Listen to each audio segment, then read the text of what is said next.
Now, Roma Wines present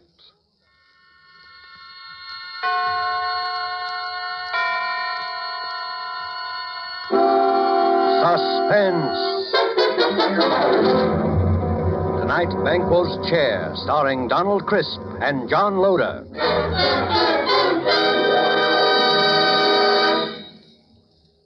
Suspense is presented for your enjoyment by Roma Wines. That's R-O-M-A, Roma Wines. Those excellent California wines that can add so much pleasantness to the way you live, to your happiness in entertaining guests, to your enjoyment of everyday meals.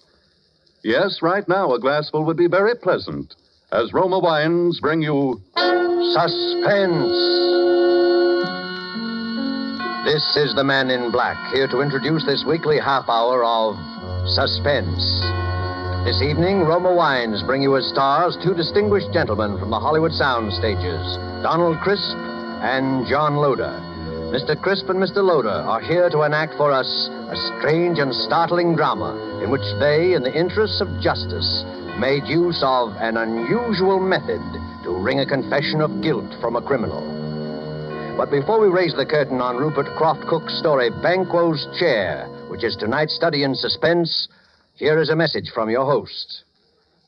Let us picture a scene beneath a radiant Caribbean moon at the fashionable Hotel Nacional de Cuba in Havana.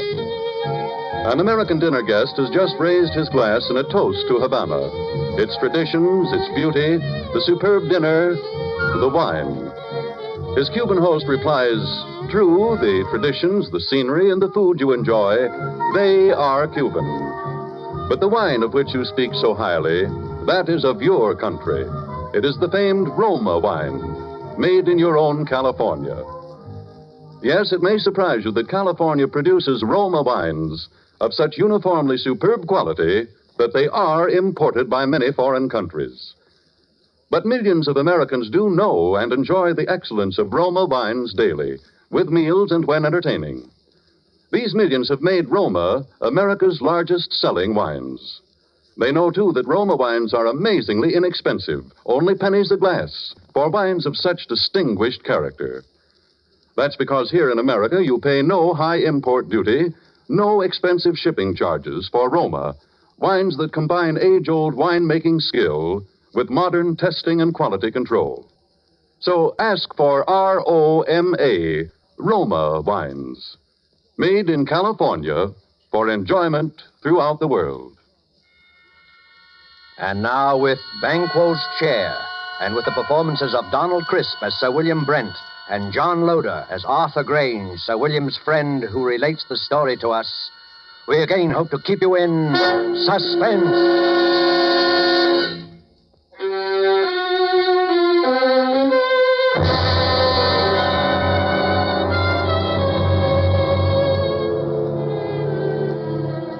I would like you to look at this photograph. It's the picture of Sir William Brent, ex-head of the English Criminal Investigation. I knew Sir William well, and he always terrified me. Not in the sense that he was brutal or evil, he was none of that. But look at that cold face, particularly his eyes. When he looked at you, you flushed with guilt. Every misdeed you ever committed in your life floated over your face. A glance from him made you feel as if you were stark naked. He saw you with all your defenses down. I'm going to tell you about Sir William's last case. A case that, well, even recalling it sends real shudders through me. I swear it's true. I wish I never had, but I saw it with my own eyes. I witnessed it in all its dreadful details. One night about 11 in the evening at the club, a boy came up to me. Telegram for you, sir. I ripped open the envelope and read the telegram. "Dear Arthur, will you come and dine with me at Turret House, Sydenham on Thursday? There will be several guests, and I think I can promise you an unforgettable evening. Signed, William Brent." I was annoyed. I don't like to receive telegrams so late in the evening. And Sir William could easily have phoned, unless he didn't want to go into details with me. I decided to phone him.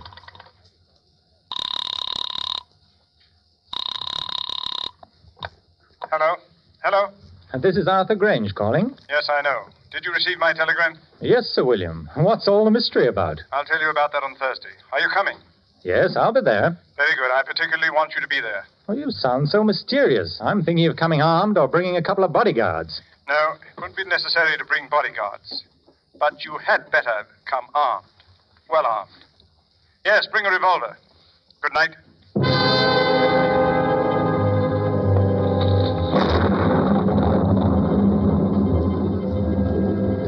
Early Thursday evening, I made my way to Turret House. A windy November rain slashed at the streets. Turret House is a huge red brick, unpleasantly somber mansion, an ugly product of Queen Victoria's time. There it squatted, back of the road, almost hidden from view by several dripping pine trees. The neighborhood had seen better days.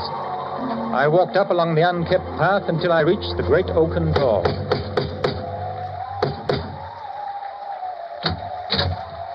Good evening, Mr. Grange. I was waiting for you. Hello, Lane. Nasty night, sir, isn't it? It's not much warmer in here. There's a fire in the dining room, sir. Good. Whatever made Sir William move into this drafty dungeon? Oh, we haven't moved in, sir. It's only temporary. Sir William just rented it. We still live in the West End. Oh, I see. Have any of the other guests arrived? Yes, Mr. Grange. Miss Stone is here. Oh, hello there. Oh, you must be Roberta Stone, the mystery writer. I'm Arthur Grange. How do you do, Mr. Grange? I've read all of your stories, Miss Stone, and enjoyed them tremendously. Oh, that's very nice of you. Thank you so much. Listen, just what's going on here tonight? I don't know. Sir William sounded awfully mysterious. Didn't he, though? He told me to come armed. He told me the same thing. Here's my gun. I must admit, I've never fired it in my life.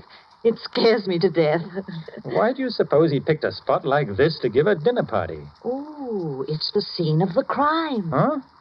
What crime? Murder. A particularly unpleasant one. Really? I must say the murderer couldn't have picked a more ideal setting. Well, good evening, Roberta. Arthur. Hello. I'm glad you're both on time. Hello, Sir William. Nice apartment you have here. A sort of mausoleum and dining room combined. You're a bit afraid, aren't you? Of course not. Why should I be? Your eyes give you away. What's all this about? You invite us to this godforsaken damp dungeon and tell us to come armed? Now, don't be upset, Arthur. It's only a precaution. Who's the other guest, Sir William? Well, there are two more guests.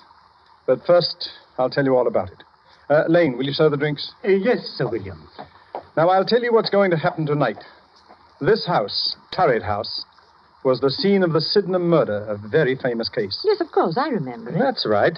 No offense, old man, but wasn't it the only case you never solved? Arthur, I solved the Sydenham case, but I couldn't bring the criminal to justice because of insufficient evidence. You mean you knew who the murderer was? Yes, of course. It was the nephew. The nephew? Then why in the world didn't you put him in... Because the nephew had an absolute and unimpeachable alibi. To have arrested him would have meant a waste of time and money. Under release in the end. Besides, according to English law, a man acquitted can never be arrested again on the same murder charge. The nephew, John Bedford, will be here to dine with us. And, oh yes, the victim, Miss Ferguson. What? Hey, wait. Do you mean Miss Ferguson wasn't actually murdered? Miss Ferguson is quite dead. Has been dead these 2 years. You mean you're going to have the body of Miss Ferguson here while we eat? Oh, this promises to be a very gay dinner.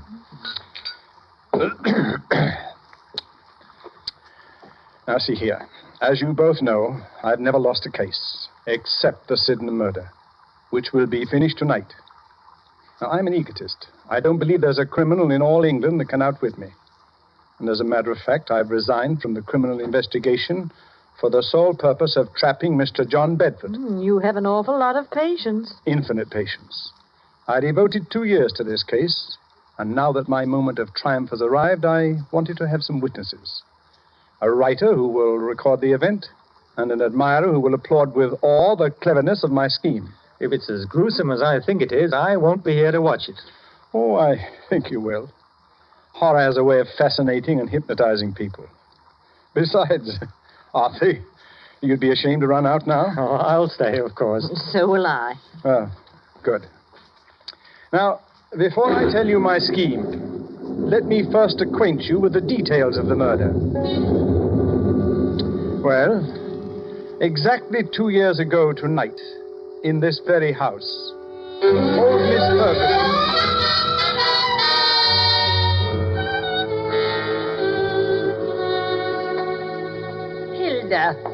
Hilda, where are you?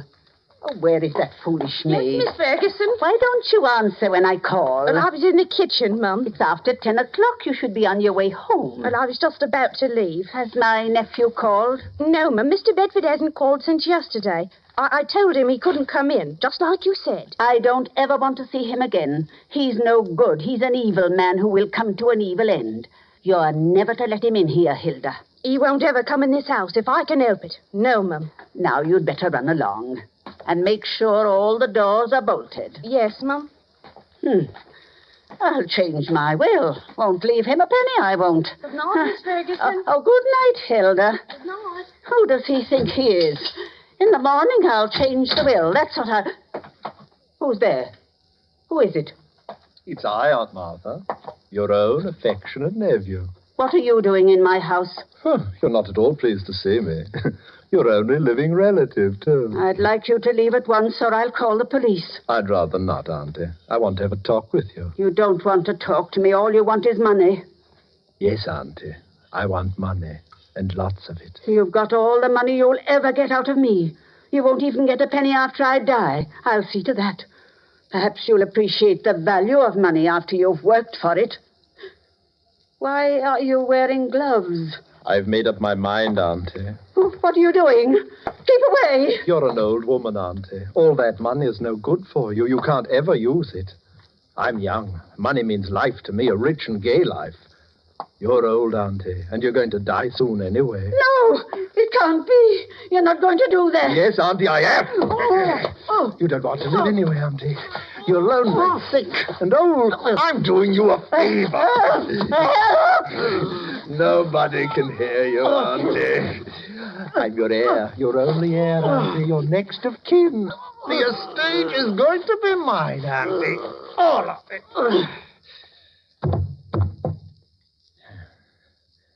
Now, don't you worry, Auntie. We'll have a fine funeral for you.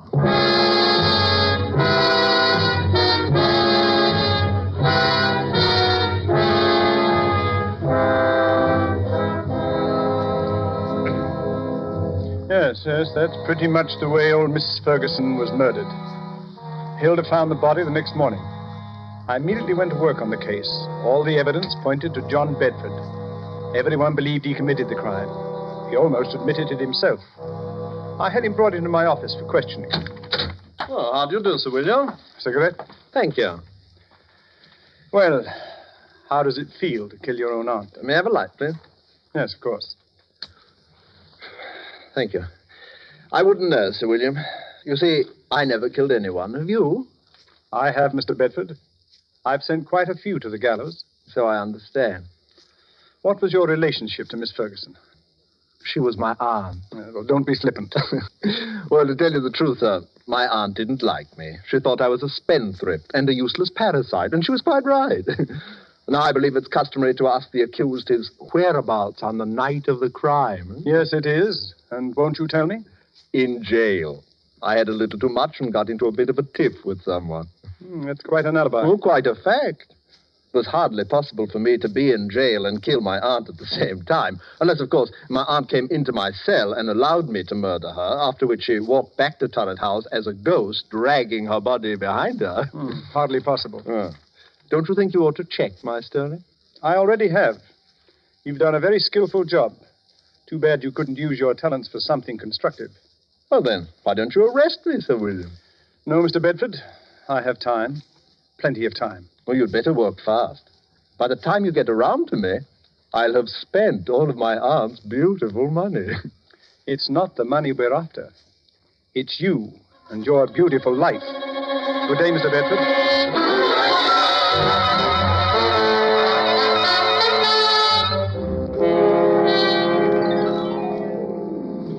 That's how matters stood. I refused to let my men arrest him. But how in the world could he have murdered his aunt when he was in jail? Perhaps he bribed the prison guard to let him out for an hour. Well, that's excellent, Roberta. I believe that's exactly what happened. Unfortunately, the guard died of pneumonia soon afterwards, which left us no further source of evidence. As far as I can see, Sir William, you haven't a leg to stand on.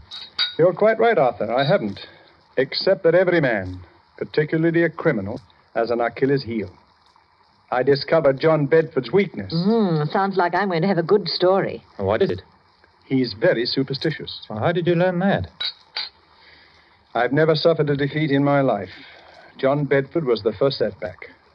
Here was a clever, calloused criminal who laughed at me. No one had ever done that before. Bedford knew I could do him no harm, and he made the most of it. Carefully and patiently, I thought it over. I looked upon Bedford as you would look upon a Chinese puzzle. There is no such thing as an impregnable defense. A few months later, I went to visit Bedford.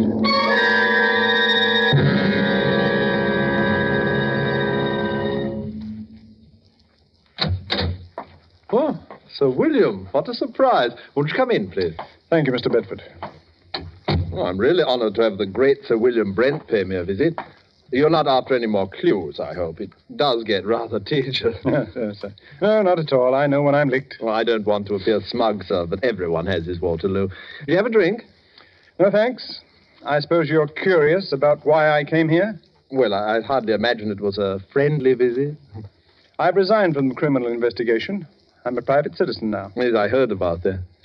You know, most people misunderstand me. It wasn't my love for justice that made me pursue my profession with such tenacity and success. Yeah?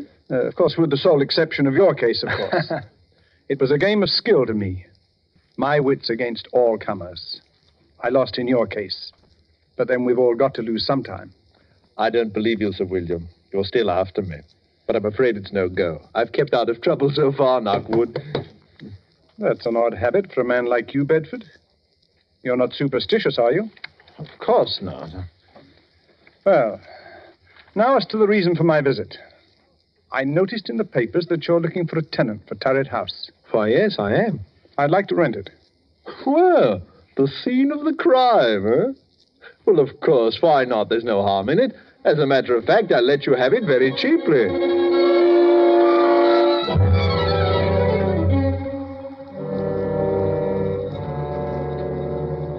And that's how I rented this house. The house where the murder was committed. But what's your plan? It had better be a good one. Mr. Bedford sounds like a hard customer. Yes, it's a strange plan, but an effective one.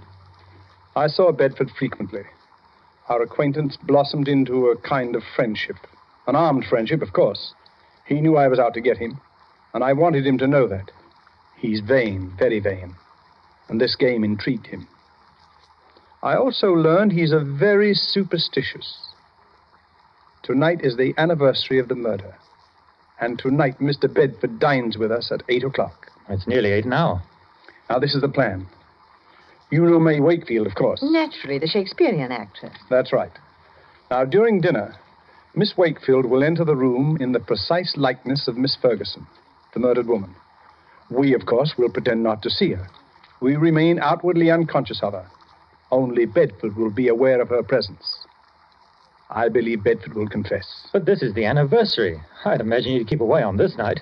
He's giddy with success. And also the fact that Roberta Stone, the famous writer, is here with us. Tweaks his vanity. He'll be here, and promptly. I don't like this. Well, this is just like one of your stories. It doesn't become you to be frightened. I won't run away. Now, there's one more thing. During dinner, the electric lights will be switched off at the main, and candles will be lit. We must have the correct atmosphere. You understand now? You are not to see May Wakefield. She doesn't exist for us. Is that clear? Well, I'll look right through her. Oh, it gives me the creeps. Ha! That's Bedford. The appearance of John Bedford suddenly made the whole scene grimly real. He was a tall, well-built man in his late 30s, immaculately dressed and perfectly groomed. At first sight, his face seemed pleasant enough, but on closer scrutiny, his gray eyes were hard and cold. He looked all of us over with arrogance and superiority. I heartily wished I was elsewhere. This was one scene I had no desire to witness.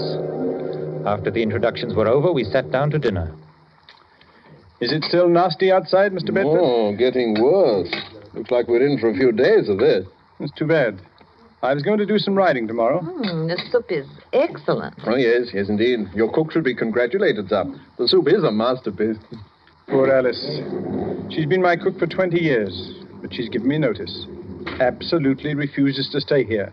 Says this house is haunted. Roberta, you might make an interesting story for you. You might speak to her. Oh, really? Yeah. Alice swears that she's seen the figure of an elderly lady with finger marks on her throat walking about the house. Come now, Sir William. This is too good. Such an obvious attempt to frighten me. Sir William is convinced that I murdered my aunt. But please, Sir William, a little more subtlety. Surely I deserve it, huh? Perhaps the cook did see the figure. It might interest you to know, Mr. Bedford, that I don't believe in ghosts. And I'm sure my cook never saw this elderly figure. It's all in her mind. Well, I am afraid your little attempt didn't work, sir, but I must admit your graceful admission of its failure. Yes, I suppose I'd better give up, shouldn't I? Oh, no, never give up.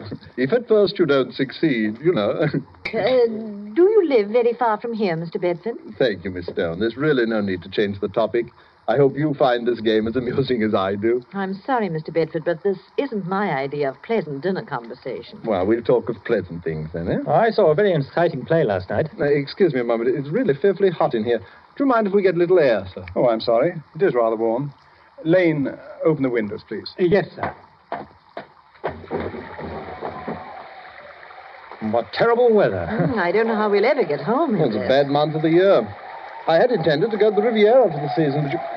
Lane, what on earth is wrong with the lights? I don't know, sir. Well, don't stand there. Light the candles. We can't sit here in the darkness. And get the chauffeur. He knows something about the electric lights. I'll call the chauffeur right away, sir. Yes, I'm terribly sorry about this. We've had trouble with the wiring before. The chauffeur will have it fixed in a few minutes. Now, let's go on with our dinner. This is one of your tricks, Sir William. Have some more wine, Mr. Bedford. Thank you. It was a tense and terrible moment. I looked at Roberta. She was pale and frightened. Bedford, for all his poise, was uneasy. He didn't know whether Sir William was planning anything or whether this was really an accident. My heart was pounding away and my palms were wet with perspiration. Only Sir William appeared cool. There was not a trace of emotion in his face. Oh, Mr. Bedford, you were saying about visiting the Riviera. It's quite a change from England at this time of year. Well, I suppose I'll make the trip next month, but I can't... What's the matter, Mr. Bedford? Nothing at all. I wish we could have some lights. Rather difficult to see. Yes, I'm terribly sorry if this had to happen just at dinner. Have a little more wine, Mr. Bedford. Oh, yes, thank you. The figure of a woman had entered the room. She had come in silently, like a ghost. We all saw her, but not one of us moved or made a sign of recognition. In the dim candlelight, she looked ghostly and unreal. Bedford looked at all of us to see if we had also seen the figure before his eyes. But we ate our dinner grimly. He looked again, then shook his head and gulped more wine. Don't any of you see anything. See what, Mr. Bedford? There's another one of your tricks. Can't any of you see her? What's got into you, Bedford? It's my aunt. My aunt. Your aunt's dead, Mr. Bedford. You're not seeing ghosts, I hope. Maybe I had to. She's coming toward me. Now, calm yourself. I've never seen you like this. There's no one else here. Do you see anyone, Roberta? No. No, Sir William. I don't either. Let me out of here. I can't make you out, Bedford. There's no one here. My nephew, you're not wearing gloves today, John. She's real. Can't any of you see her? Can't you hear her? What's come over you, Bedford? I'm leaving here. She's at the door. She won't let me out. I'm an old woman. Money is no good for me. I'm lonely, John. I'm lonely. Let me by, Martha, out of my way. There's no one in your way, Bedford. Please sit down. Get away from that door. I'll murder you again. Do you hear that, Mother? I'll murder you again, you old witch. I'll murder you again. Got him. All right. Switch on the lights. I'll murder you again. Officer Graham, arrest him. You heard the confession. Put the handcuffs on him. I've got him, sir.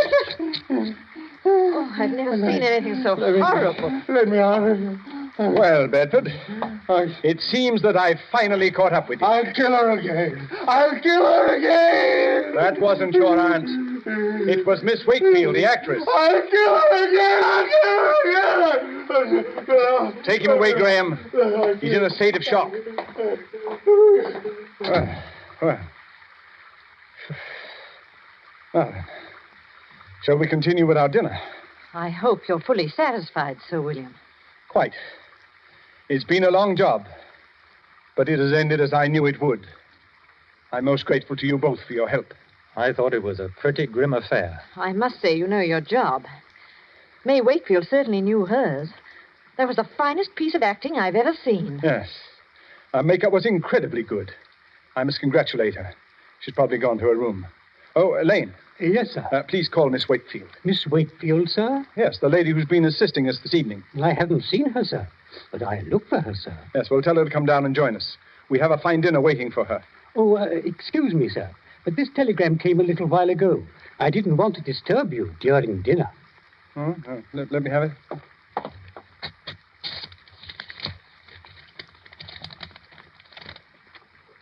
Sir William, what's wrong? Good Lord.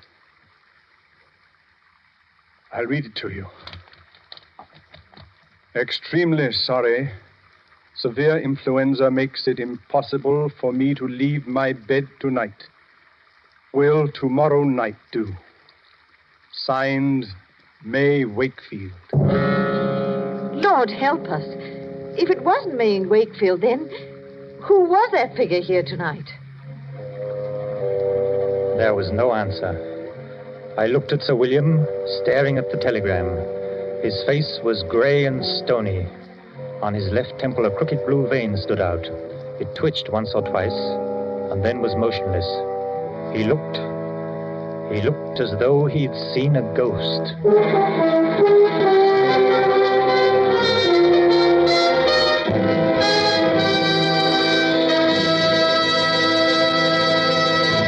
And so closes Banquo's Chair, starring Donald Crisp and John Loder. Tonight's tale of Suspense. Suspense is produced and directed by William Spear.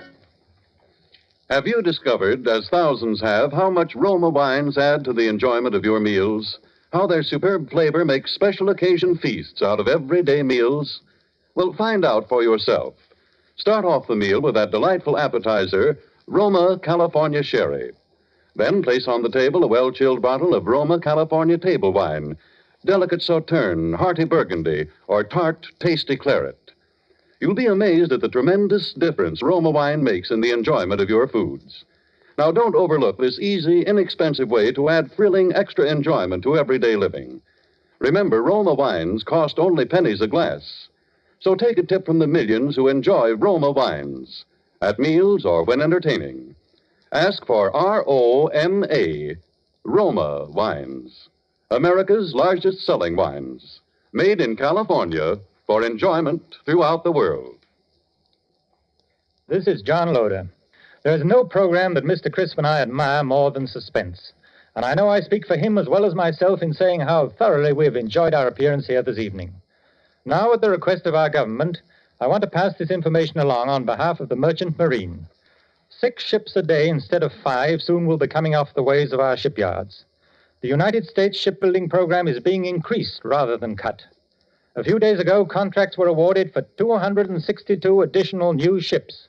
Every one of them must be manned by 40 to 50 men, most of them with previous sea experience.